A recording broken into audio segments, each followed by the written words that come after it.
We are now entering the final part of this session 5, and we have 2 more presentations.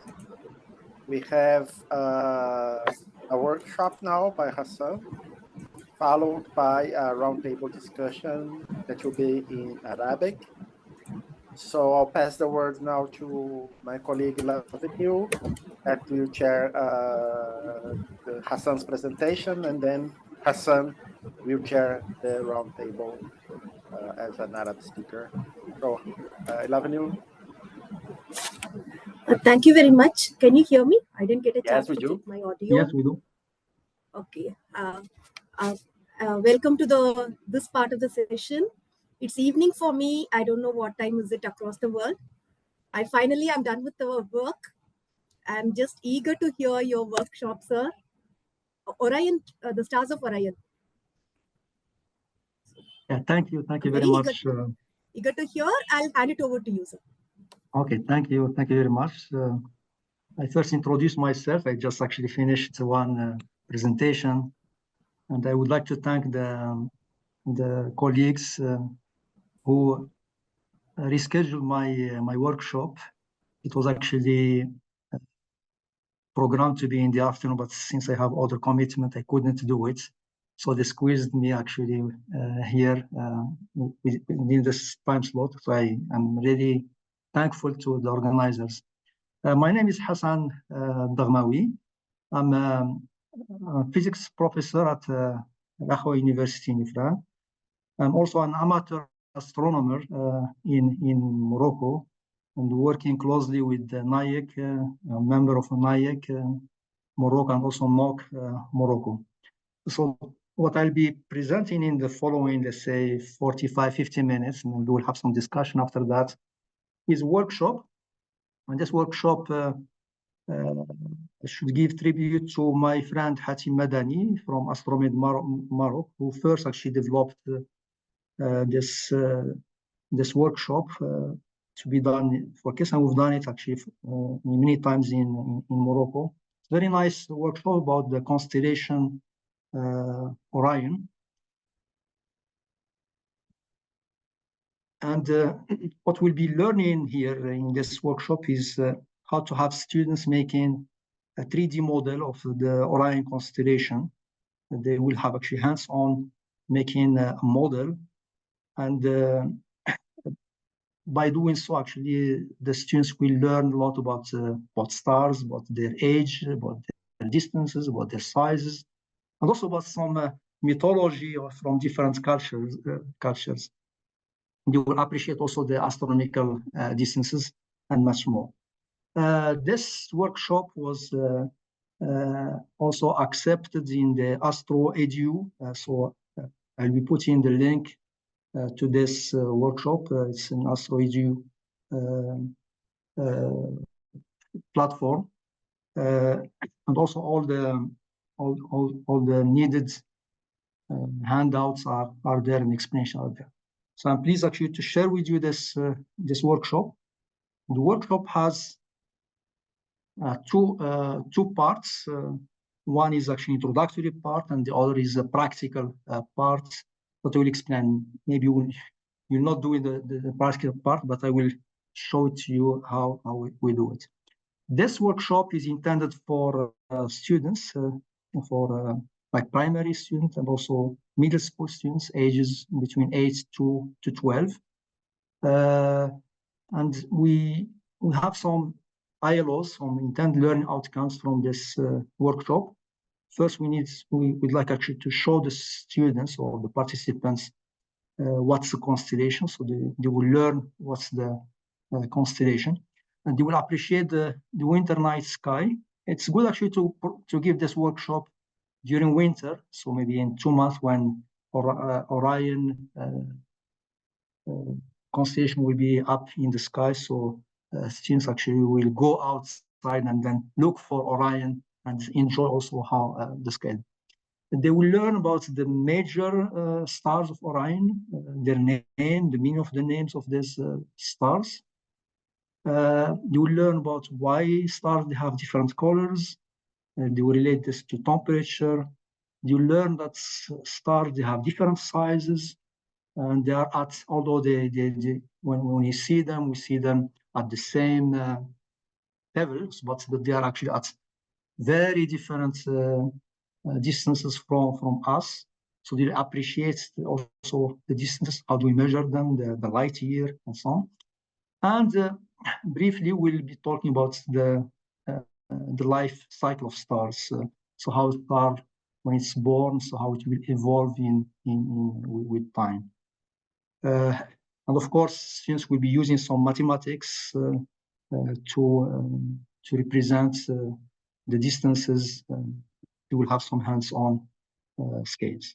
So those are basically the intended learning outcomes of this workshop. And as I said, you start with the students with an introductory presentation about the sky in general. And the first thing I present actually to the student is a photo of the sky. And then I tell them, what do you see in this photo? So, or what do you see in this? So they will say, well, see trees, we see also stars. What else? Some of them, they will say, well, there are stars, different colors. So you engage students with different discussion about some stars are brighter than the others. So engage students in observing, learn how to observe. Can you see something about the stars? They will say, well, there are some stars which are aligned. There are some stars that are, do you see my cursor? Like the stars are aligned here. There are some stars like an arc here, and so on. And then we move with them to precisely to a region in the sky that we want them to see. So this is the same picture, but it is with the zoomed out.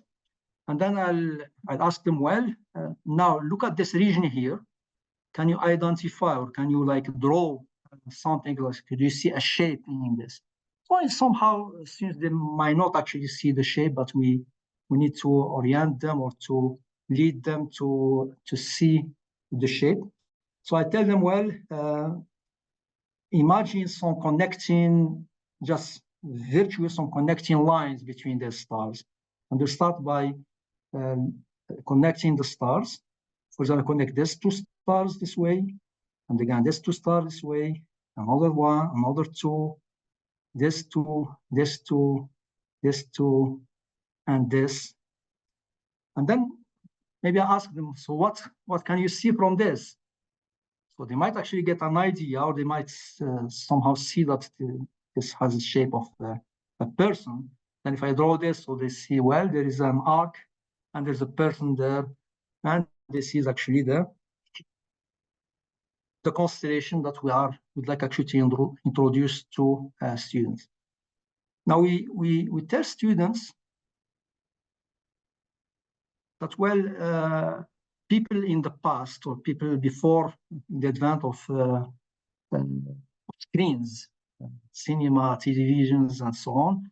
So people, they were wondering about the sky, they were looking at the sky, they were appreciating the sky, and try to make, because they don't understand what's going on, they try to connect stars and make stories about this. And different cultures, they saw the sky differently. They connected those stars, and they made some mythological stories. This is one presentation of Orion. Here's another presentation of Orion. And Orion has been seen by different cultures and has different names. So the Greek, they called it the hunter, so which is actually the translation of Orion, hunter. Orion is basically the hunter. The Arabs actually named it Al-Jawza and Al-Jabbar. So the translation of Al-Jabbar is the mighty, the powerful. So it seemed like the Greeks. But there's a difference here for the Arabs. They saw it as the lady, called the Al-Jawza. the Chaldeans, they call it the giant warrior. The Sumerians, they call it the faithful shepherd. And the pharaohs, they call it, they name it Horus, or the small sun god. So you'll find actually each civilization on Earth, they've seen this pattern, this group of stars, and they made an imaginary picture of this, and they made stories out of it. Let me share with you some pictures of the Arabs, how they've seen this Orion. So they call it Al-Jawza, and they call it also Al-Jabbar. So Al-Jawza is, in Arabic, is actually the central one, the middle one, because actually during winter, it's you could see this big constellation, which is central and prominent in the sky. And Al-Jabbar, of course, is the Almighty, and so on.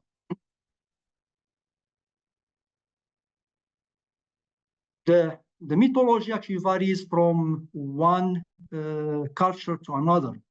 For example, in the Greek mythology, Orion was actually seen as the the mythology says that there are actually many versions of that, but one of the stories, it was Orion is the son of Neptune, god Neptune, of Orion, which is the queen of the Amazon, and that queen, she was famous for hunting. So Orion actually inherited this hunting skills from his mother. However, but he was arrogant over man, because he was, and as punishment, well, the god sent him a scorpion, and that scorpion stung him in the foot, and he died. Well, Diana, the god of hunting, raised him to the heaven and placed him in a place where scorpion could not be seen. Now, the question, what is scorpion? So scorpion is another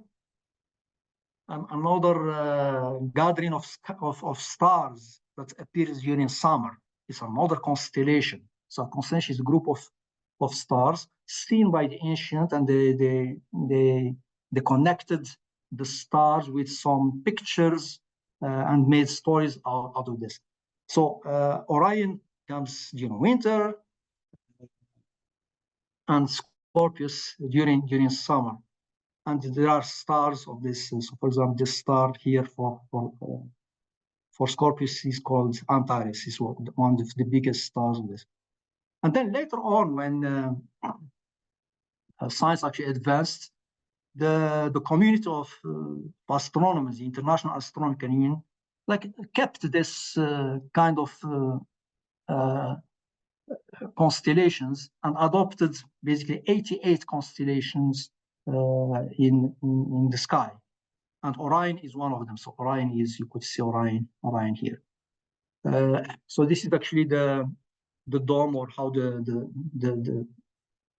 how we see the sky from top. So it is divided as if we're dividing the sky into countries, basically.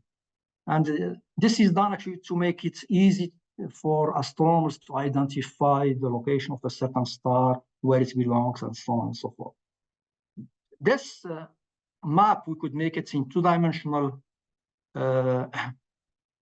picture. So if we put it in 2 dimensions, we could see Orion here and Scorpius there.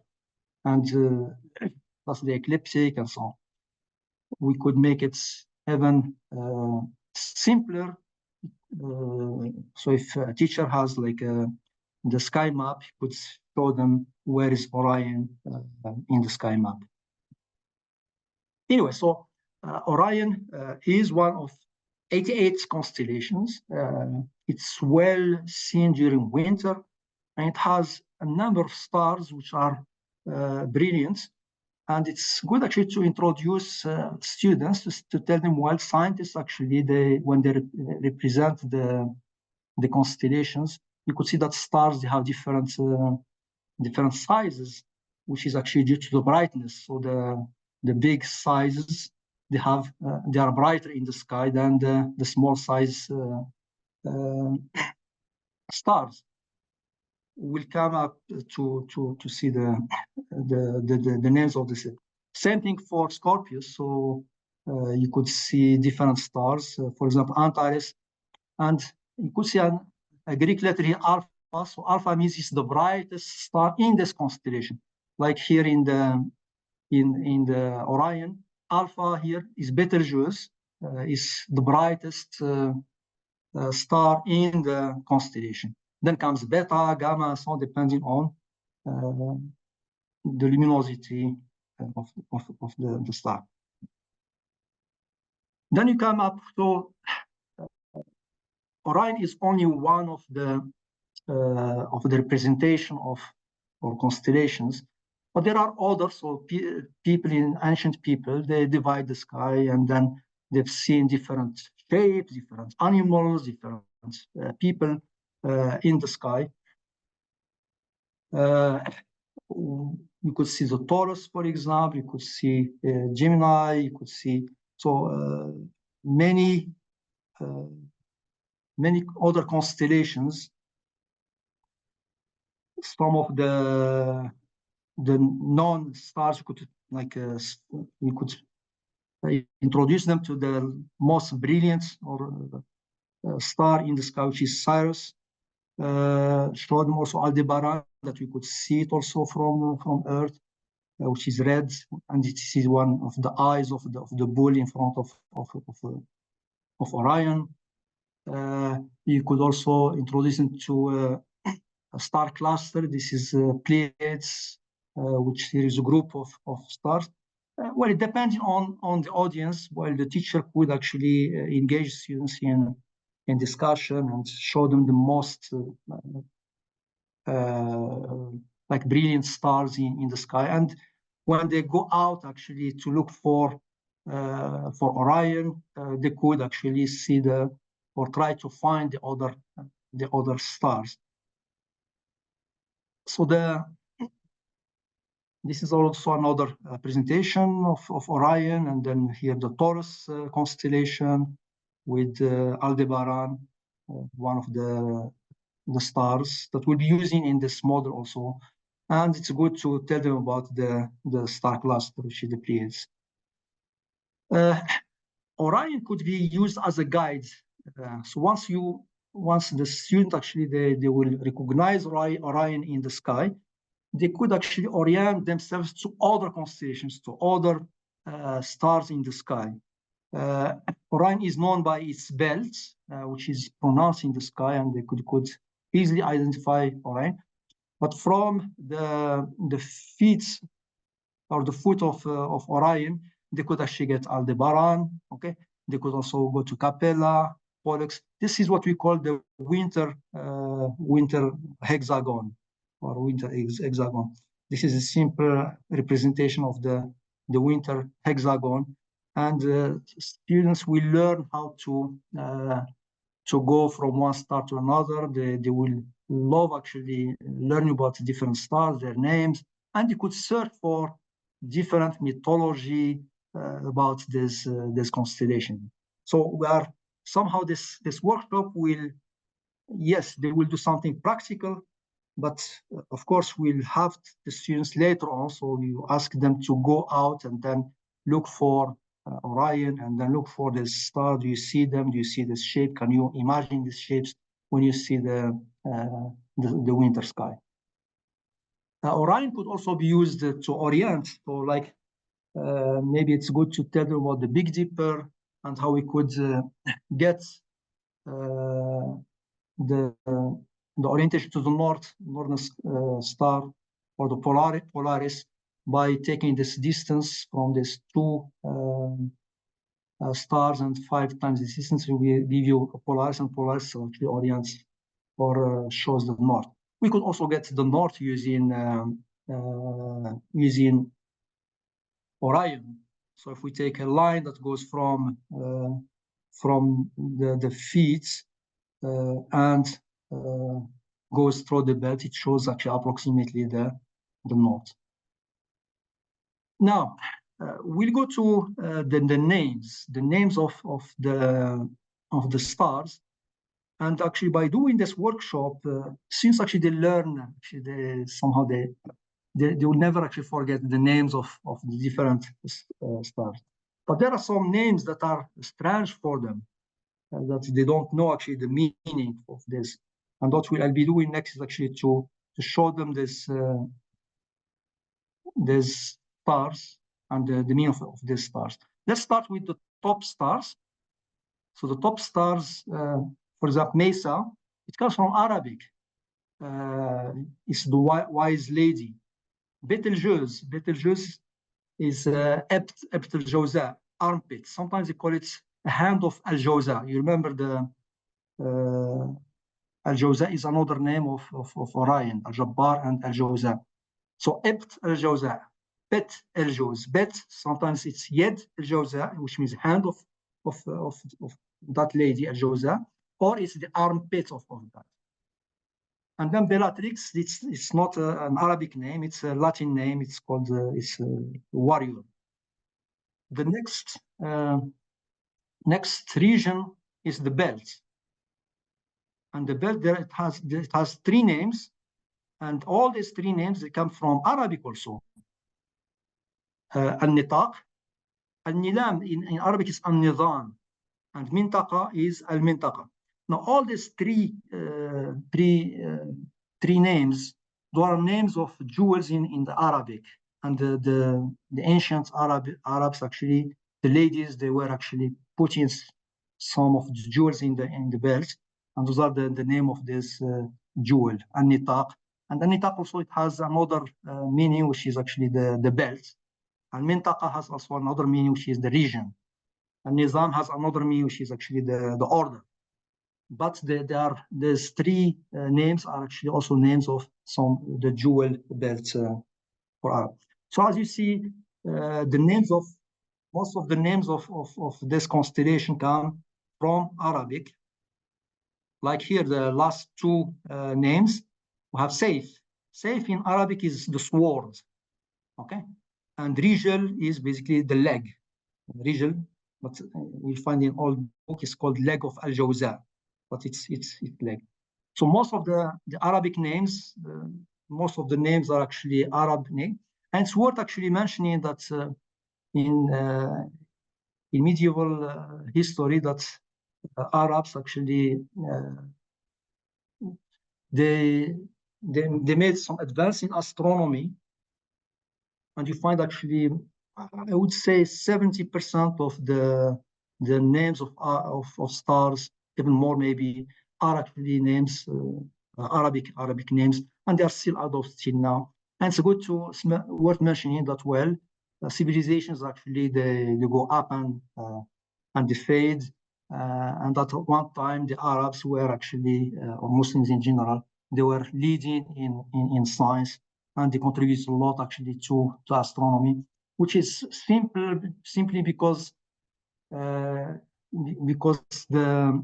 religion of Islam, there are many ibadat, many worship actually that has to do with time. So in Ramadan, for example, we need to know when the month of fast, because in Islam we follow the lunar year, where to make pilgrimage, the 5 prayers time, everything is connected to time, and that's why Muslim astronomers, they were very interested in astronomy, and they developed a lot of instruments actually to that.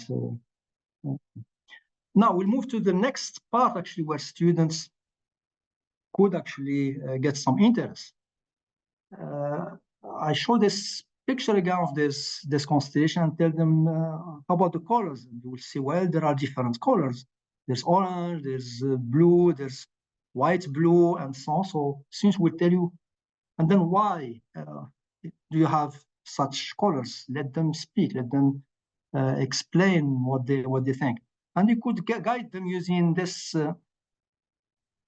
picture here. So if you see this kind of photos, which one do you think is hotter? Is it the blue or the yellow from the candles? So of course they will say, well, this is the blue. And here you give them the information. For example, Rigel has a temperature, surface temperature of 12,000 degrees C, and Betelgeuse it's lower, it's only 3,600 degrees C. Betelgeuse actually is yellow, is orange, while Rigel is blue. And you tell them that, well, young stars, they are hotter, like energetic, and they have blue and white color, while old stars, they are less hot and they are red or orange. And you might also tell them that our sun at the surface, it has a temperature of about 5,000 degrees C. Now, how about the sizes? Stars, they have different sizes, and you could show them this this picture here to show the size of different stars that you've seen. Betelgeuse. So Betelgeuse, Aldebaran, that's the eye of the bull or the Taurus, and Rigel in the constellation of Orion, Antares in the constellation of the Scorpius. And they will see, well, can you compare this with the size of our sun? So our sun is very, very small compared to this star. Are there any bigger stars? Well, there are actually bigger stars than this. So if Rigel, for example, is this, and Aldebaran is this, Betelgeuse is this, Antares is this, there are even more. So Pistol Star, KW Sagittari, and W Cephei, and there are even more. So this will give them an idea about that our star, which is the sun, is a small, though it's big, but there are stars which are bigger than this. So this is just to show them that, well, stars, they have different sizes and also different color. And simplistic, actually, introduction to size and when they are born. For example, our sun is a small one. When it's born, it is a dwarf yellow.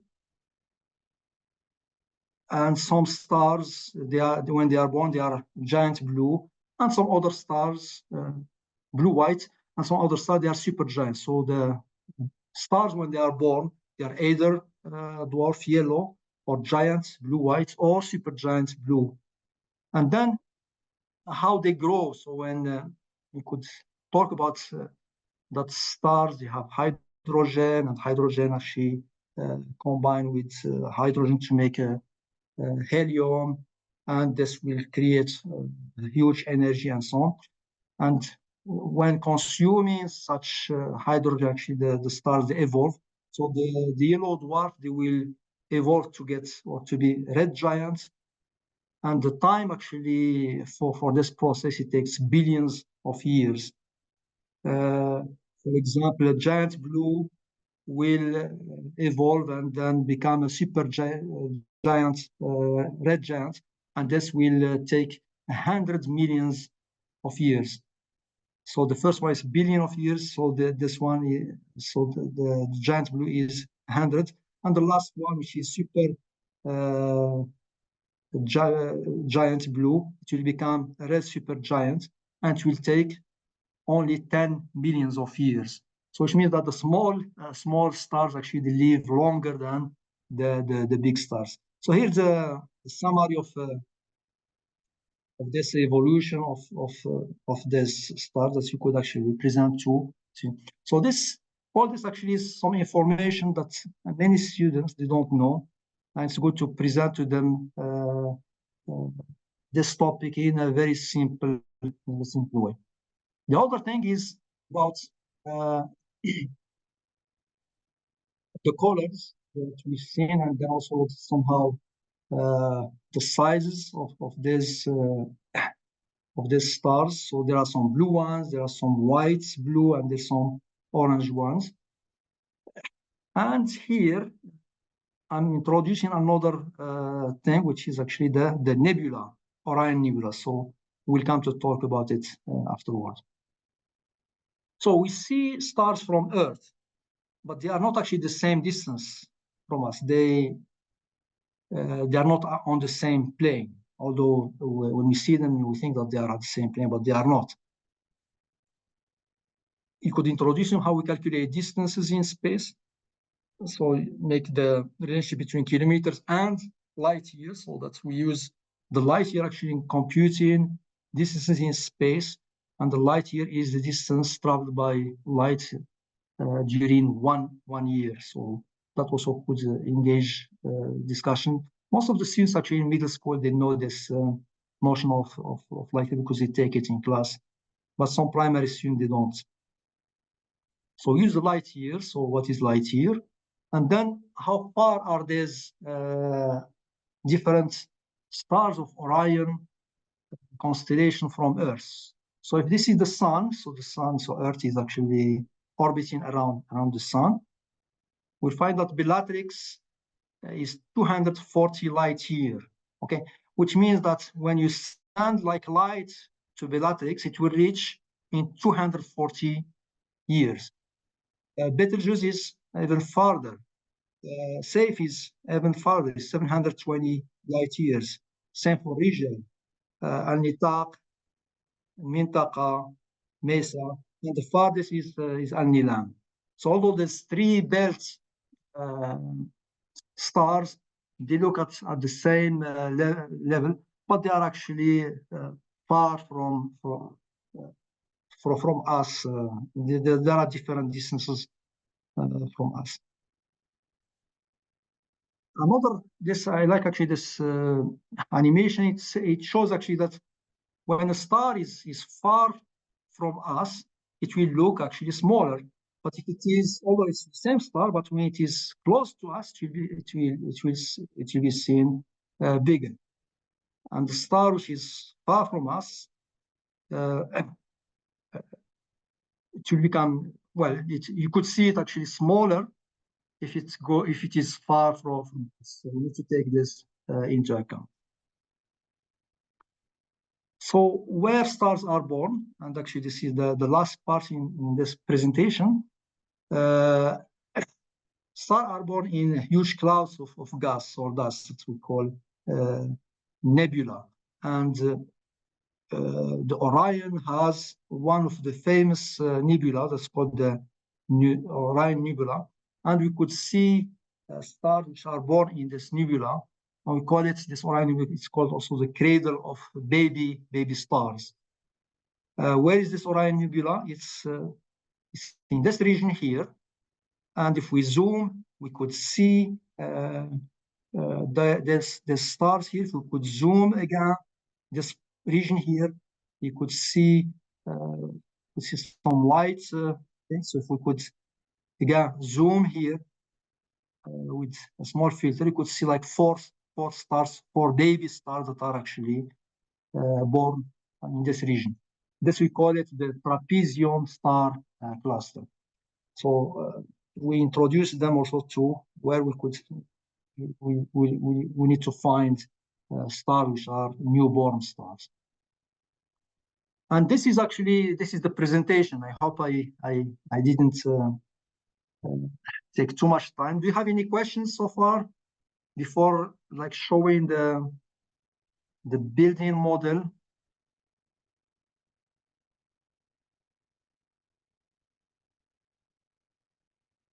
So far, no.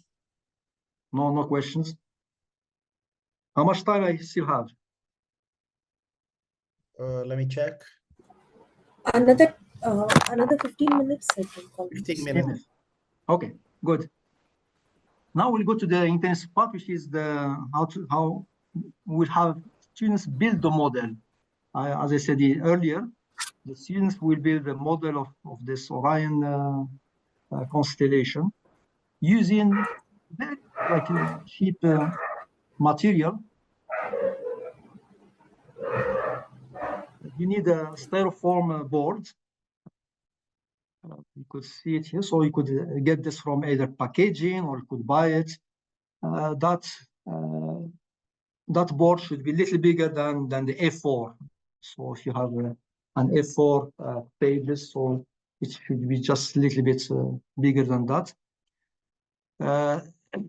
You could use just styrofoam from packages and so on. The thickness 1 centimeter 3, even more, it's okay. Then you need some barbecue wood spikes. So these are the barbecue spikes. You see them. You need 10. This barbecue spike should be 20 to 30 centimeter long. And you need some modeling clay. Like I have some left over here, modeling clay. The colors that you need are only the white, blue, light blue, orange, and red. So if you could buy just modeling clay with this color, this would be sufficient. But sometimes actually when you buy modeling clay, they give you all the colors. And but sometimes you could buy actually modeling clay in small containers. You could choose the modeling, the colors that you need a ruler or a meter stick, and you need a scissor or a cutter because you need to cut the sticks. So the idea is actually to have these sticks that will be putting in the board. So they will stick in the board, and on the top will be put in the star. Okay, and the distance of the spike should be proportional to how far is the star from us. Of course, you need a ruler, you need a scissor, a tape glue, a tape or glue, and then the handout. So there are two handouts here. So first you have this handout, so where we're putting all the stars of this Orion constellation, plus 2 stars, which is Aldebaran, that's the Taurus star, and also our sun. So our sun will be like in the plane, okay? And then all the other, the galactic plane, basically, where the Earth is there. And the distance from the sun to each of this, from us, this is given this. So it's light years. So this is in light years. Then we'll ask students to take the spikes, okay, to present these distances, but they need to use a scale. Okay, so students, they learn how a practical way to use a scale. We are giving them the scale, which is 1 centimeter corresponding to 75 light years.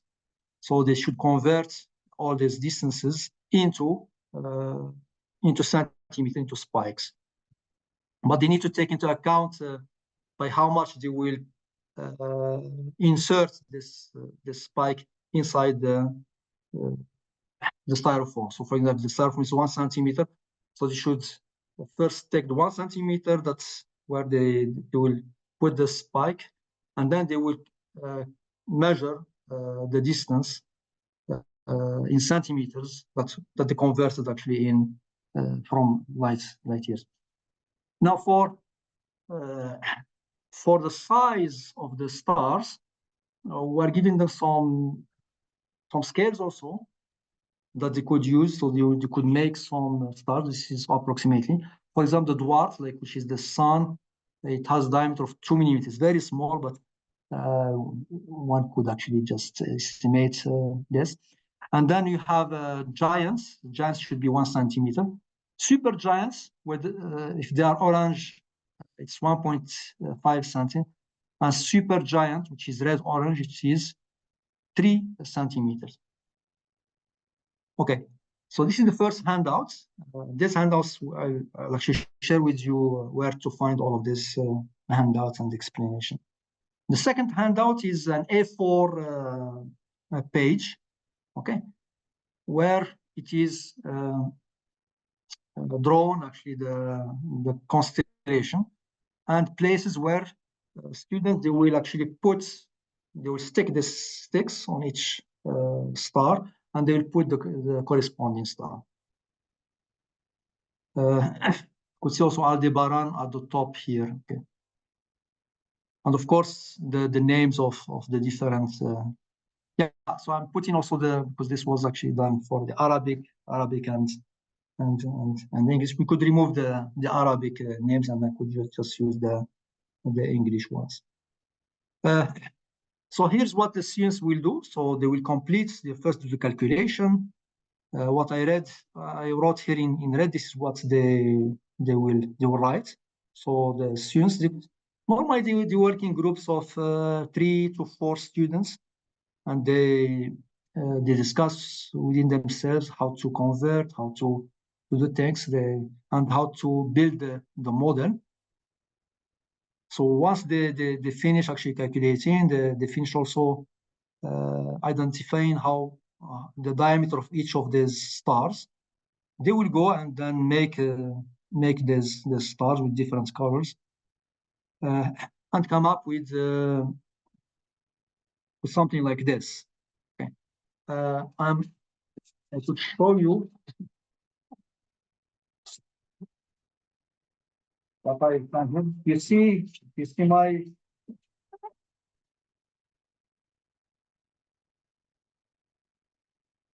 I don't know whether you see it or not. I'm using just a styrofoam, and then that's the page with the constellation that you could stick on the styrofoam, or you could have them draw the constellation, and then for each of the stars, for example, I take Betelgeuse. So Betelgeuse is an orange star, and then they know what's the distance, the conversion is in centimeter, and this portion here is actually the distance which is inserted in the styrofoam. So the students, they are happy actually about this, and then we let them actually take this with them and present it to their parents, discuss things, and then learn more about this. In S-Astro-Edu, I'm also putting like a quiz that one could use to evaluate the understanding of students about this constellation. If there's little time with you, could actually end up with discussing how our sun is evolving. So sorry, this is in Arabic. So our sun actually from a nebula, from hydrogen clouds and so on, it formed, and now we are actually 4.5 billion years. So we still have more actually to live for our sun, and at its end it will actually grow to be a giant blue, and then it will explode, and then we'll have some nebula, and then it will become a dwarf, a white dwarf after that. And with this, I end this workshop. I hope you could use it with your students and engage your students in learning more about the constellations. You could engage them actually to build not only this constellation, but ask them at home to go, for example, and build a Big Dipper constellation, or, for example, the Scorpius constellation, and bring it together. The other thing that you could tell them, well, we see the constellation this way, but if you rotate your model and you see it, you could see different shapes. So those shapes are only because we from Earth we see that shape there. But if you go from the side, you will not see the same shape. So it's different and so on. Okay, thank you. Thank you, Hassane. Thank you very much. Thank you. So we have the last session now, and I'll pass the chair assignments to Hassane himself, because no questions. I don't think so. I saw just claps and great jobs. Let me check on Facebook. We had 1 hour, right? People to interact. Yeah. For joining he also thanks you on Facebook, and Rafael Edgardo. Yes. We have to move on for the final presentation of this session. So we have here our colleagues, Ani and Dalal. So good evening. Good to see you again, Hani.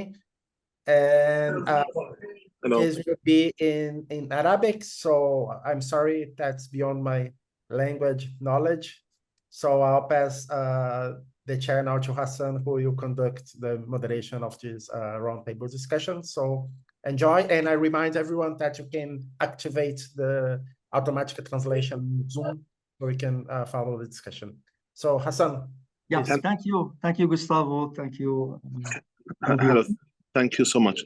Can I ask my colleague Dalal to start before me? بسم الله الرحمن الرحيم. مرحبا في هذه الطاولة المستديرة التي يديرونها الأساتذة دلال لالا والأستاذ هاني الضالع. هل معكم أحد في أستاذ آخر؟ ربما أيمن نعيرات. أيمن نعيرات. فدلال.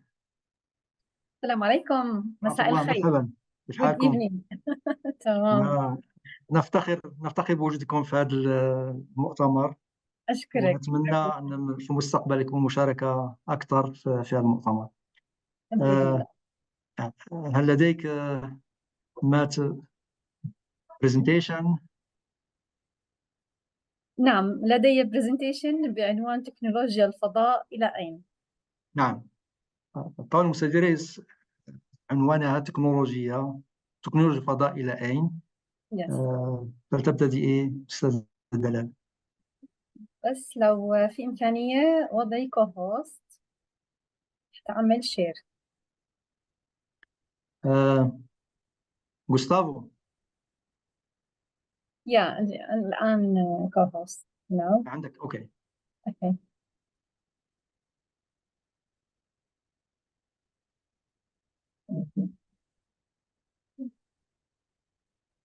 تمام. نذكر الحضور بأن هذا المؤتمر يشارك في تنظيمه أيضا الاتحاد العربي لعلوم الفضاء والفلك، ولنا الشرف أن نستضيف الأساتذة الكرام الأستاذ دلال والأستاذ هاني الضليع في هذا البرنامج. تفضل أستاذ. شكرا لك أستاذ حسن، وشكرا لكم على إقامة هذا المؤتمر الهام الذي يبحث أمور كثيرة في أمور الفضاء والفلك. عنوان المداخلة الآن ستكون بعنوان تكنولوجيا الفضاء إلى أين؟ كما نعلم أن الإنسان قد بدأ في عصر التكنولوجيا منذ زمن بعيد، وكانت الشرارة الأولى لهذا المجال الكبير جدا وهو مجال تكنولوجيا الفضاء منذ عام 1957. وكان هناك قفزة كبيرة للإنسان بوصول أول مجموعة من رواد الفضاء، وكان أول شخص يخطو أول خطوة على هذا الجسم القريب البعيد وهو القمر كان نيل أرمسترونغ. رائد الفضاء نيل أرمسترونغ قال جملة جميلة جدا أثرت فينا جميعا وما زالت تؤثر أيضا في الأجيال القادمة، حيث قال أن هذه خطوة صغيرة بالنسبة للإنسان وقفزة عملاقة للبشرية. طبعا عندما نتمعن هذه الجملة سنجد أن الإنسان فعلا تقدم بالآونة الأخيرة في موضوع التكنولوجيا وقفز قفزات عملاقة في موضوع تكنولوجيا الفضاء. طبعا السبب الأول والذي أثار موضوع تكنولوجيا الفضاء هو فضول الإنسان كما نعلم، فالفضول الذي جعل الإنسان ينظر إلى السماء ويحاول تفسير الظواهر الفلكية منذ الأزل، وتفسير حركة النجوم وحركة الشمس وحركة القمر أيضا كانت هي نقول الأسس الأولى للإنسان، حيث يعني أبحر بفضوله في ذلك، وتطور الأمر إلى أن وصلنا إلى موضوع تكنولوجيا الفضاء الذي يعني اليوم يشغل يعني مساحة كبيرة في مجال العلوم ككل، وتوظف فيه جميع العلوم التي ندرسها الآن على مقاعدنا الدراسية في الجامعات. طبعا هناك أسطورة قديمة ذكرت قبل 500 عام، أو نقول في القرن السادس عشر، أن هناك شخص يدعى فان، وكان يصنف كأول رائد فضاء في تاريخ البشرية، بحيث أنه قرر هذا الإنسان في تلك الأسطورة أن يصعد نحو الفضاء بأدوات بسيطة جدا، بتقنيات بسيطة جدا، والفكرة بحد ذاتها كانت عظيمة جدا في ذلك الوقت. طبعا تخليدا لهذه الشخصية تم نقول وضع اسم فانهو على إحدى الفوهات الصدمية الموجودة على سطح القمر، ولكن من الجانب البعيد. طبعا البدايات كما قلنا كانت من عام 1957، وكانت الانطلاقة والشرارة الأولى من خلال سبوتنيك 1، وهو أول قمر صناعي صنعه الاتحاد السوفيتي في ذلك الوقت. طبعا الآن إحنا بنشوف هذه الأقمار الصناعية أمر يعني نقول أصبح عادي جدا، واعتدنا على يعني نقول سماع انطلاق أقمار صناعية وغيرها من الأمور. ولكن في البدايات في قبل نقول السنوات الماضية كانت هذه الحادثة هي حادثة عظيمة جدا وإنجاز على مستوى البشرية قبل 67 عام. طبعا كان في البدايات الأمر مقتصر فقط على دولتين هم الاتحاد السوفيتي وأمريكا، والآن نرى أن أكثر من 70 وكالة فضاء وطنية وإقليمية تعمل في مجال الفضاء، وتعمل على وضع بصمات كبيرة جدا وابتكارات أيضا في مجال علوم الفضاء، وكل هذا الأمر لتحسين حياة الناس في جميع أنحاء العالم، ولو أن البدايات ما كانتش بهذا الهدف. طبعا هذه الجهات نقول تضم العديد من المؤسسات أيضا في جعبتها، وهذا كله يوضع ضمن قطاع الفضاء اللي يسعى لنقول هدف واحد، وهو تكنولوجيا الفضاء أو تطوير تكنولوجيا الفضاء في مختلف الدول حول العالم. طبعا لو بدنا نيجي نعرف التعريف الخاص بتكنولوجيا الفضاء، سنجد أنها هي التكنولوجيا التي طورتها علوم الفضاء أو صناعة الفضاء لاستخدامها في رحلات الفضاء أو الأقمار الصناعية أو استكشاف الفضاء أيضا. هناك عدة أدوار رئيسية للتكنولوجيا في التقدم العلمي الفضائي. أول دور رئيسي لهذا الأمر هو إطلاق ونقل المركبات الفضائية. طبعا هذا الأمر تعمل التكنولوجيا على إتاحة تطوير صواريخ قوية ومؤثرة لإطلاق المركبات إلى الفضاء، وتوفير أيضا وسائل نقل فعالة وموثوقة إلى للأقمار الصناعية ومركبات الفضاء ورحلات الفضاء البشرية أيضا.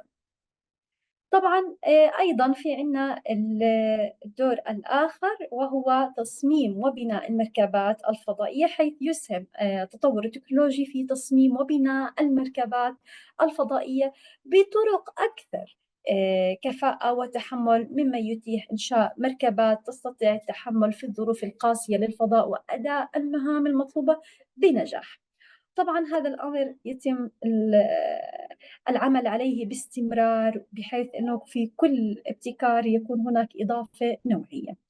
أيضا الدور الثالث وهو تقنيات الاتصالات والمراقبة، حيث تمكن التكنولوجيا من تطوير أنظمة الاتصالات والمراقبة عن بعد التي تسمح بالتواصل مع المركبات الفضائية وجميع البيانات وإرسالها إلى الأرض بكفاءة عالية. ولا بد أن لا ننسى موضوع استكشاف الكواكب والأقمار والأجرام السماوية، حيث تسهم التكنولوجيا في تصميم وتطوير المركبات الفضائية والأدوات أيضا العلمية التي تستخدم لاستكشاف الكواكب والأجرام الأخرى، مما يسهل فهمنا لهذا الكون، بحيث أنه هذا يشبع فضولنا في كل اكتشاف جديد بما يخص الكون وأصله. ولا بد أيضا أن نذكر الموضوع البحث العلمي والابتكار، حيث تمثل التكنولوجيا محفز كبير للبحث العلمي والابتكار في هذا المجال، هو مجال التقدم الفضائي، حيث يتم تطوير تقنيات جديدة وابتكارات لحل التحديات التي يواجهها دائما العلماء في هذا الموضوع، في موضوع استكشاف الفضاء. لابد أن نذكر بعض الإنجازات المهمة والتي أسميتها عيون في الفضاء، والتي تتمثل بتلسكوب هابل الفضائي، وهو يعد يعني العين المهمة جدا للبشرية، التي أعطتنا وزودتنا بالعديد من البيانات والصور الفلكية. هذا المرصد هو مرصد فضائي كما نعلم، وهو يدور حول الأرض، وقد أمد الفلكيين بأوضح وأفضل رؤية للكون من خلال الصور التي التقطها هذا التلسكوب. طبعا سمي بهذا الاسم كما نعلم نسبة للعالم الفلكي أدوين هابل، ويعود تاريخ مرصد هابل إلى 1946. طبعا بدأ مشروع بناء المرقاب في عام 1977، ولابد أن نذكر أنه يدور في مدار الأرض المنخفض وخارج الغلاف الجوي على بعد ما يقارب 593 كيلومتر فوق مستوى سطح البحر، هو قريب يعني نوعا ما. يكمل نقول دورة في مداره ما بين 96 إلى 97 دقيقة، ويحلق بسرعة 28,000 كيلومتر في الساعة. طبعا عندما نذكر جيمس ويب في هذه الأيام لابد عندما نذكر تلسكوب هابل لابد أن نذكر تلسكوب جيمس ويب في هذه الأيام، ولا بد أن نشير إلى أن هذا التلسكوب هو من التلسكوبات الآن الرائدة في الفضاء، بحيث أنه طور بشكل كبير جدا من قبل وكالة ناسا ووكالة الفضاء الأوروبية أيضا والكندية. أطلق قبل 3 أعوام في نهاية 2021. جيمس ويب هو من المراصد يعني الحديثة التي تعمل، وهو مزود بأجهزة قياس الأشعة تحت الحمراء القريبة، ولكن يمكنها أيضا رؤية الضوء المرئي البرتقالي والأحمر، بالإضافة لمنطقة منتصف الأشعة تحت الحمراء. ولا بد أن نذكر أن هذا التلسكوب المهم جدا والذي يعد يعني من أبرز إنجازات البشرية الحالية فيه مرآة، مرآته الأساسية هي عاكسة ومطلية بالذهب بقطر 6.5 متر. وأيضا هناك بعض المسابر المهمة التي أطلقت أيضا، ولا بد أن نذكر فويجر 1 الذي أطلق في 5 سبتمبر عام 1977، وهذا المسبار كان له العديد من الإنجازات والمهمات، وأبرزها أنه زار المشتري وزحل، وكان يعني أول يعني مسبار يقدم لنا صور تفصيلية لتلك الكواكب الضخمة بالإضافة إلى أقمارهم. وطبعا في عام 2013 نقول أصبحت فويجر 1 أول مركبة أرضية تغادر النظام الشمسي. نيو هورايزنز وهو أيضا مسبار نقول الذي كان مهمته هو زيارة كوكب بلوتو، ونقول هو أول المركبات الفضائية التي تمكنا بواسطتها من دراسة بلوتو وأقماره، وكذلك حزام كايبر المكون من العديد من القطع الثلجية التي تحيط بالمجموعة الشمسية. طبعا كانت فترة الانطلاق من الأرض عام 2006، وصل بلوتو عام 2015، وبذلك يصبح هذا المسبار هو أول مسبار فضائي يحلق فوق سطح الكوكب القزم بلوتو، طبعا فوق الكوكب وليس في داخل الكوكب. ابتكارات عديدة صممها الإنسان لاستخدامها بالفضاء، والآن تم نقول تحويلها لاستخدامات أرضية. لابد أن نذكر هنا الإسفنج ذو الذاكرة، حيث أن هذه فكرة هذا الإسفنج أو نحكي عنها الرغوة المرنة، إنها تتكيف مع أحجام رواد الفضاء وتخفف، الغرض منها هو تخفيف قوة الجذب من خلال عملية الإقلاع والهبوط لرواد الفضاء. الآن بنشوفها هاي المادة بتدخل بالعديد من الصناعات مثل بطانة الخوذة الرياضية.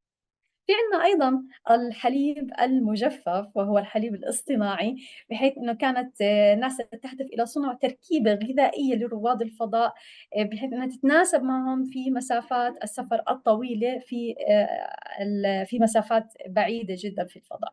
فهذه المادة تم اكتشافها، ومن بعد ذلك اللي هي مادة اللي في فور ميديوليد التي أصبحت الآن تدخل في الحليب الخاص للأطفال وهو الحليب المجفف. بالتأكيد المكانس الكهربائية أيضا كانت فكرة نقول المكنسة الكهربائية المشحونة يعني كانت فكرتها هي لمهمة أبولو بهدف استخراج العينات من سطح القمر، بحيث تم تصميم هذه المكنسة اللاسلكية في نقول السبعينات من القرن الماضي، وتم استخدام هذه الفكرة للاستخدام المنزلي والاستخدام الأرضي. طبعا هناك أيضا تحليل HACCP لسلامة الغذاء، وكان هنا لابد أن يعني نقول أن نستخدم وسيلة لفحص الطعام بطريقة سلسة وسهلة. فابتكر هذا التحليل وهو خاص بسلامة الغذاء، وهو نقول الآن أصبح جزء لا يتجزأ من المبادئ التوجيهية لسلامة الأغذية في جميع أنحاء العالم. طبعا في الستينيات من القرن الماضي عملت شركة ناسا بينها وبين شركة بليسبري ناسا في ذلك الوقت، بحيث إنها عملت هذه أو ابتكرت هذه الطريقة لأنها كانت بحاجة إلى وسيلة للتأكد من خلو أي طعام يتم إرساله إلى الفضاء من الجراثيم. وهذه طبعا من الأشياء المهمة جدا، بحيث أن رائد الفضاء بيمضي وقت طويل وبحاجة إلى طرق سهلة وبسيطة لعمل الاختبارات على الأطعمة وغيرها.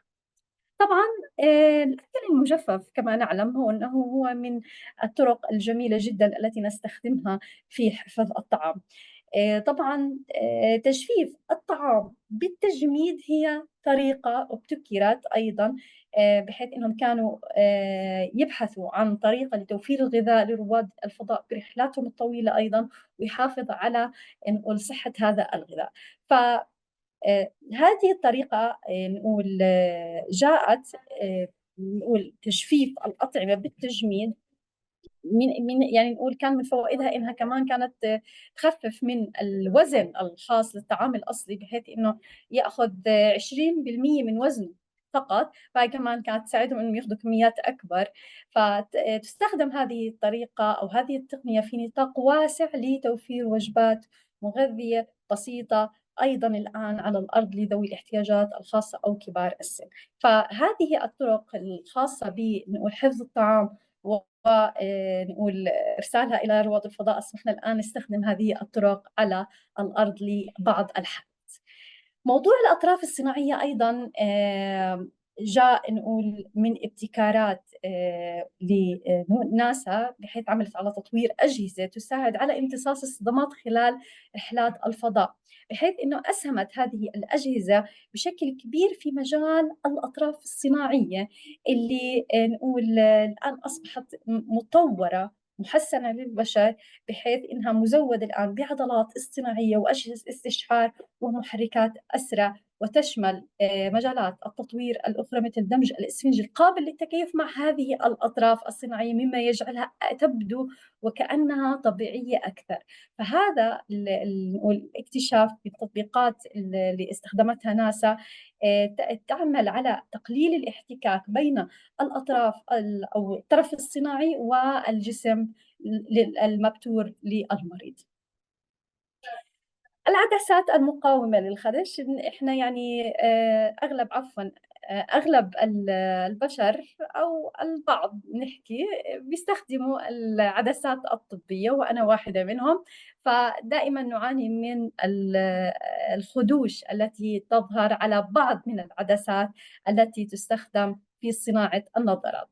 عملت ناسا على نقول تطوير الأسطح المقاومة للخدش للخوذة الخاصة برائد الفضاء، فكان يعني هذا الاستخدام أو هذا الابتكار تم تطبيقه على العدسات أو نقول نوع من أنواع العدسات المقاومة للخدش، وهي عدسات بلاستيكية. كانت هذه العدسات قديما تصنع من الزجاج، وكانت يعني نقول كثيرة التعرض للخدش، والآن نرى ويعرض علينا في المحلات الخاصة البصرية لصناعة النظارات باختيار أنواع معينة، منها مقاومة من خدش ومنها مقاومة للكسر ومنها مقاومة لأشياء أخرى. فمهم جدا أن هذه البداية التي نقول بدأنا فيها باستخدام هذه العدسات كانت ابتكار خاص للخوذة الفضائية التي كانت تستخدمها ناسا لرواد الفضاء. فمن المهم أنه كان يعني ينظر رائد الفضاء بطريقة نقية خالية من الخدوش من خلال بالتأكيد PBS وهو من أهم التطبيقات التي نستخدمها اليوم.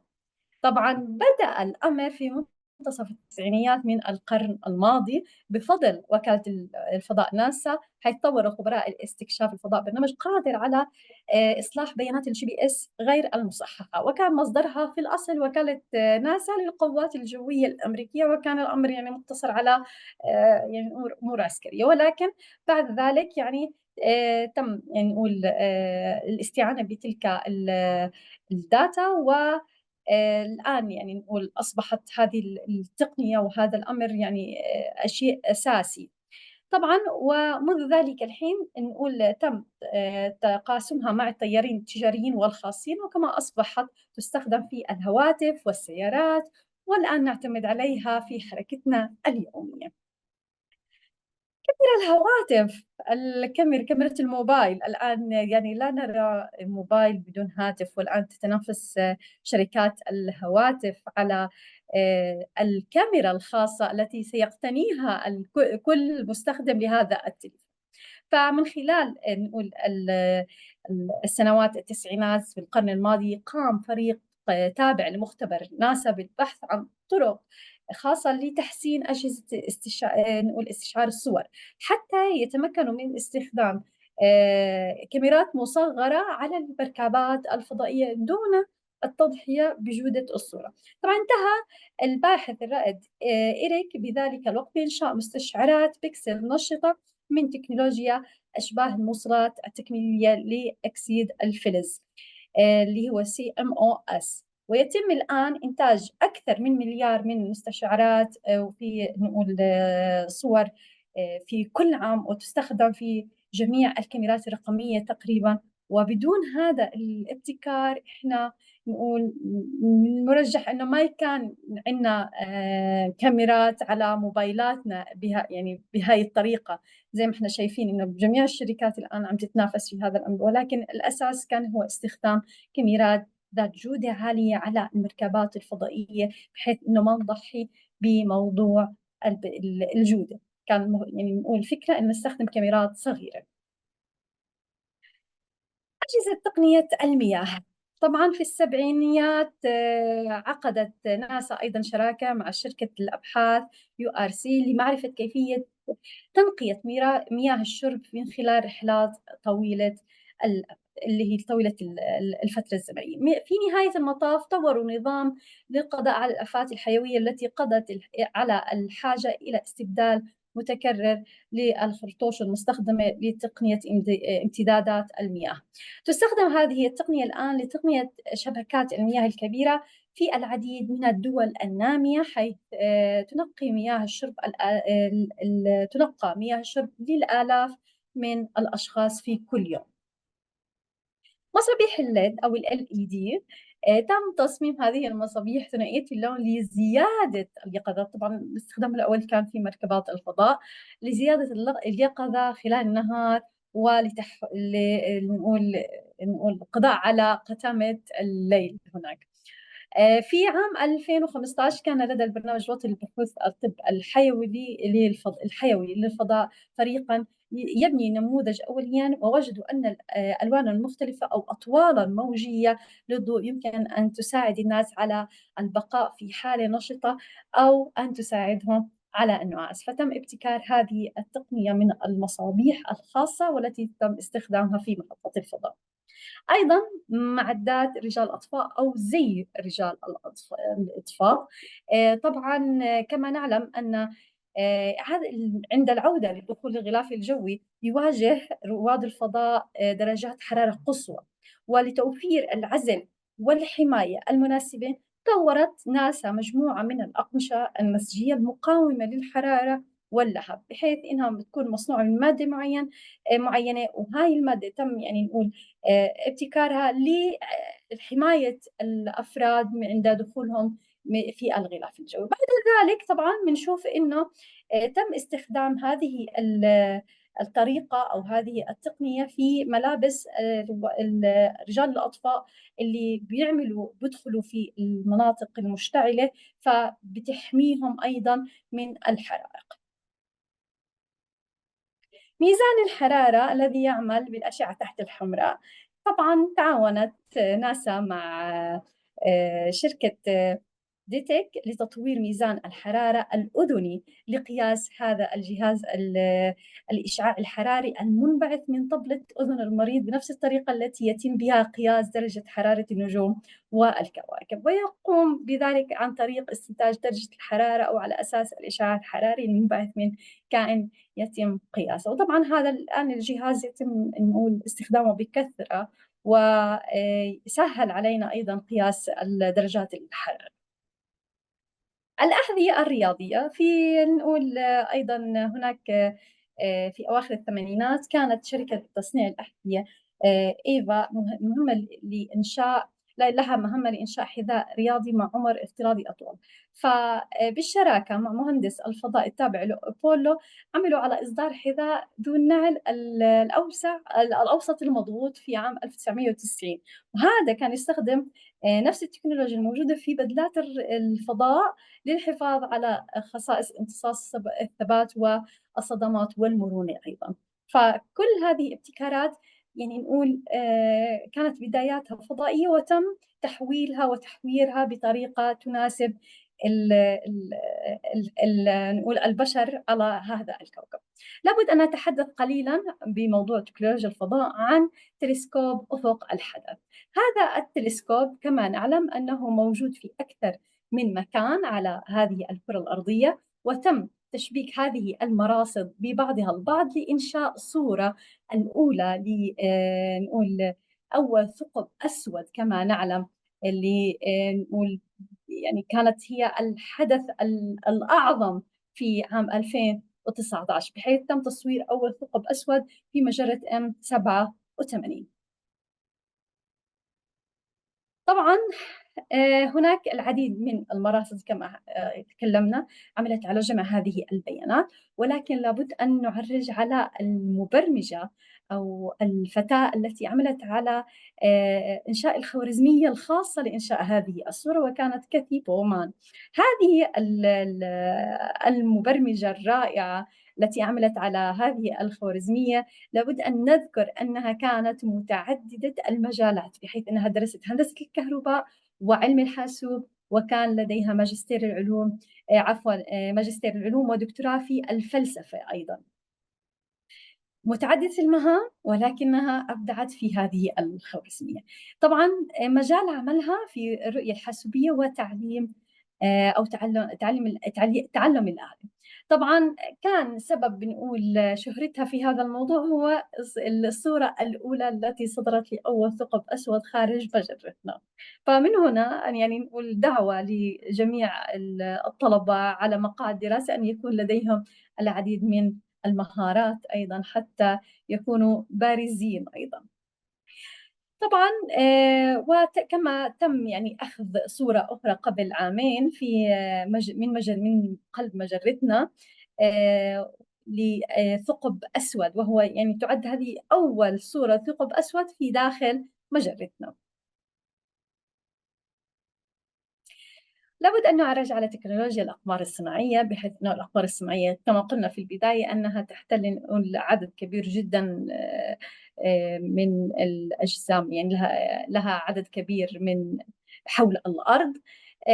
هناك عدة مراحل رئيسية تم العمل عليها في تطوير الأقمار الصناعية. في عندنا المرحلة الأولى اللي هي الأقمار الصناعية الأولية، اللي تم استخدام حيث تم استخدام التقنيات الأولية لإطلاق الأقمار الصناعية في الفضاء، وكانت هذه الأقمار عادة تقوم بأداء وظائف بسيطة مثل إرسال إشارة الاتصالات أو التصوير الفوتوغرافي. هذه في المراحل الأولى من موضوع تطوير الأقمار الصناعية. ولكن في المرحلة الثانية الآن الأقمار الصناعية متعددة الاستخدامات مع تطور تكنولوجي كبير. بدأت هذه الأقمار الصناعية تتطور لتكون متعددة الاستخدامات، حيث بدأت تتمتع بقدرات أكبر في مجالات أخرى مثل الاتصالات والملاحة ورصد الأرض والبحث العلمي أيضا. وعندنا مرحلة أخرى وهي الأقمار الصناعية الصغيرة أو الميني سات، بحيث أن هذه المرحلة شهدت ظهور الأقمار الصناعية الصغيرة والميني سات تحديدا، والتي تعتمد على تقنيات تصنيع متطورة وتكلفة منخفضة نسبيا، وتستخدم هذه الأقمار في مجالات متنوعة مثل التصوير الفضائي عالي الدقة والاتصالات. وطبعا لابد أن نذكر أنها هي نقول كيوب عبارة عن 10 ب 10 سم ب 10 سم. هذه بعض الصور نقول الطلبة اللي بيعملوا بورشات خاصة لتصنيع الكيوب سات.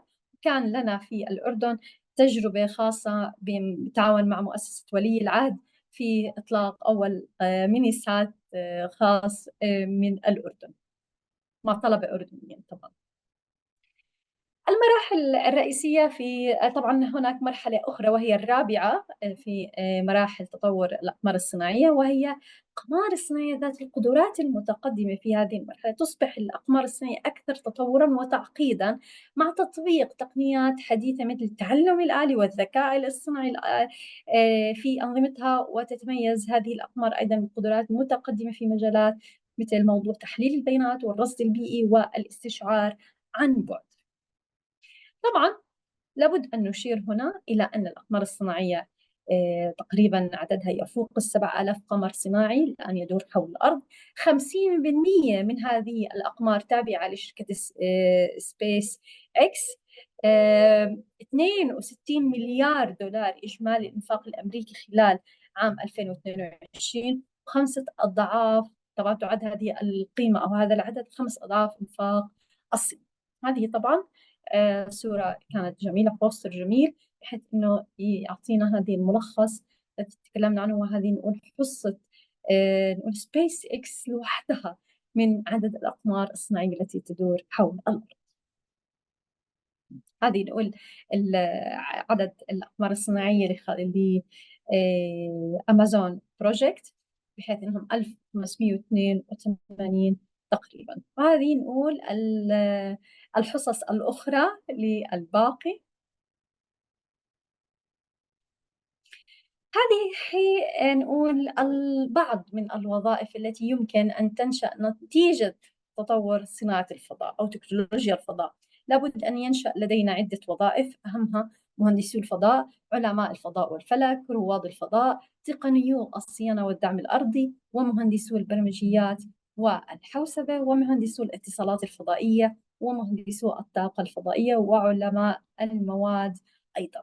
هذه بعض من الوظائف التي يمكن أن تنشأ نتيجة لتطور صناعة الفضاء في نقول الوطن العربي أو حتى في العالم. لابد أن نتكلم أيضا بموضوع الفضاء أنه للجميع، بما أن الفضاء له تطبيقات بعيدة المدى، ينبغي أيضا دعم جميع البلدان في الوصول إلى فوائد التكنولوجيا الفضائية التي تسهل علينا التنمية المستدامة، نظرا لأن المزيد من الدول تستثمر رأس المال المالي والسياسي في البيئة الفضائية، حيث أصبح العالم يعتمد بشكل متزايد على الفضاء ونقول المكتب الأمم المتحدة لشؤون الفضاء الآن يعمل على توفير فوائد الفضاء للجميع في كل مكان. ومن أجل مساعدة البلدان في الحصول نقول على فوائد تكنولوجيا وتطبيقات الفضاء، أطلق المكتب عام 2010 مبادرة تكنولوجيا ارتياد الإنسان للفضاء، اللي هي تضم المزيد من الدول في رحلات الفضاء البشرية وغيرها من الأنشطة المتعلقة باستكشاف الفضاء. كما توفر مبادرة تكنولوجيا ارتياد الفضاء ارتياد الإنسان للفضاء منصة لتبادل المعلومات وتعزيز التعاون بين البلدان المرتادة للفضاء والبلدان غير المرتادة أيضا، وتشجيع البلدان الناشئة والنامية أيضا في هذا المجال من خلال المشاركة في البحوث الفضائية والاستفادة من التطبيقات الفضائية، حيث تعتبر المبادرة جزءا من الجهد المبذول للسماح بالوصول إلى التعليم والبيانات والتكنولوجيا والبحث المتعلق بالفضاء وإتاحة الوصول إلى نقول الجميع إلى الفضاء. هذه نقول جزء من محتويات معاهدة الأمم المتحدة ومبادراتها المتعلقة بالفضاء الخارجي. وهكذا نكون قد أنهينا العرض الخاص. أعتذر على الإطالة. شكرا أستاذ دلال، المشاركة متميزة وغنية. أحسنتي أستاذ دلال. شكرا لك أستاذ حسن، وإن شاء الله يعني إذا كان في أي سؤال أو تساؤل فنحن جاهزون. المجال مفتوح لأي سؤال من الحاضرين. والله إنجاز جميل، تسلموا إيديك يا دلال. شكرا أستاذنا العزيز هاني.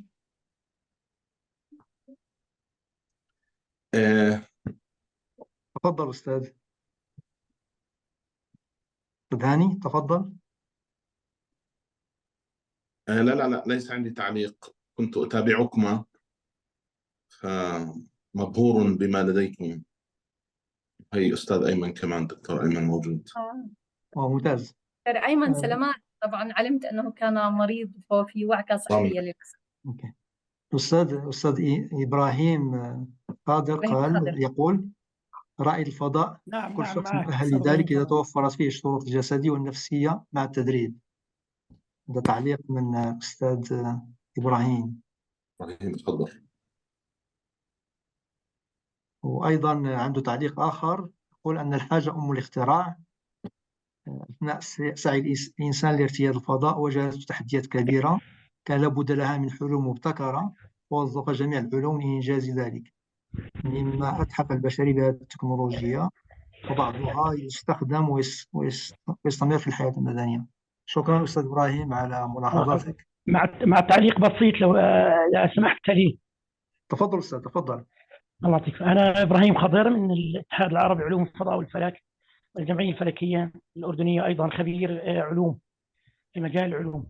الرائع في هذا المجال الآن في العصر الحديث الآن تدرس العلوم بمفهوم تكاملي، يعني لا نستطيع فصل العلوم عن بعضها البعض، فيوظف كل ما يسمى بمفهوم الستيم، يعني العلوم مع الرياضيات مع الفن مع الهندسة مع التكنولوجيا لإنتاج هذا الإنتاج. إذا نظرنا للمعرفة من هذه النظرة التكاملية نستطيع أن نستفيد منها. أما إذا فصلناها حدوديا، هذا رياضيات وهذا فيزياء وهذا فضاء وهذا، لا يمكن الاستفادة منها. والدليل على ذلك ما تحدث به الزميلة دلال الآن استثمار العلوم بمنحى تكاملي يمكن إنتاج هذه التكنولوجيا الفضائية وغيرها من الأشياء الأخرى. فأي الآن شيء معين، أي تحدي يتحدى به الإنسان أو يواجه الإنسان لابد له من ابتكار حلول، وهذا ما نجد في المشاريع العملاقة. يعني تجد الآن تحديات أو ابتكارات أو تفكير ما يسمى خارج الصندوق، إيجاد حلول لتحديات موجودة، تحديات بيئية وما إلى ذلك. في تعقيب آخر الآن على المحاضرة الأولى لحضرتك، الآن بالنسبة الآن لتدريب الطلاب، الآن احنا يعني نعتمد الآن في تدريب الطلاب على إنتاج وسائل تعليمية أو نماذج أو هذا باستثمار موارد البيئة. يعني الآن يجب أن نوظف البيئة في كل ما يخص مناحي الحياة الأخرى. تعرف الآن كوكب الأرض هو بيت البشرية كله، يعني إذا خربت فسدت الأرض لا يوجد مكان آخر نذهب إليه. فالآن لابد من استثمار الموارد وإعادة استخدامها في التعليم، أيضا لإنتاج وسائل يستطيع الطلاب منها الاستفادة منها، ريوز ما يسمى تدوير. الريوز، ليس ريسايكل، الريوز، استخدام الموارد في إنتاج وسائل تعليمية كما النموذج اللي عرضته حضرتك. الآن المواد موجودة يعاد استخدامها الآن، وبالتالي هذا بيعمل لي حاجتين، أو كما قال نضرب عصفورين بحجر واحد. الشيء الأول الآن نوفر الآن استهلاك هذه الموارد، والشيء الثاني الآن يدرب الطلبة على تقدير هذه الموارد واستثمارها في أشياء تعليمية، في إنتاج وسائل تعليمية، في إنتاج وسائل تدريبية، نماذج معينة. وهذا شيء رائع جدا في التعليم، يعني يتعلم الطالب ويستثمر موارد البيئة الموجود فيها. فبنحقق الآن شيئين مع بعض. أوافقك سيدي الكريم، أوافقك. كل شكر على جهودكم. يعني شكرا أخي. أستاذ دلال، عندك تعقيب على الأستاذ؟ ما نسمعك. نعم. تعليق الأستاذ إبراهيم هو طبعا تعليق ناتج عن عمله في الإشراف التربوي، وتعليق جدا رائع. وموضوع زي ما حكى يعني هو التكنولوجيا، الفضاء وتعليم الفضاء وغيرها من الأمور، يعني هي من الموضوعات المهمة التي يجب أن يعني نكون دائما يعني نسلط الضوء عليها بطريقة جيدة، بطريقة منهجية، بطريقة أيضا نشجع أيضا الطلبة وغيرهم أيضا في هذا الموضوع، حتى يعني يخرج منهم ابتكارات واختراعات جيدة وجديدة إن شاء الله. شكرا دلال. شكرا لك أستاذ إبراهيم على هذه المداخلة. يمكن نعطي الفرصة للأستاذ هاني الضريع لتقديم العرض. لن أطيل عليكم، اعمل لي العرض سريعا إذا تكرمت.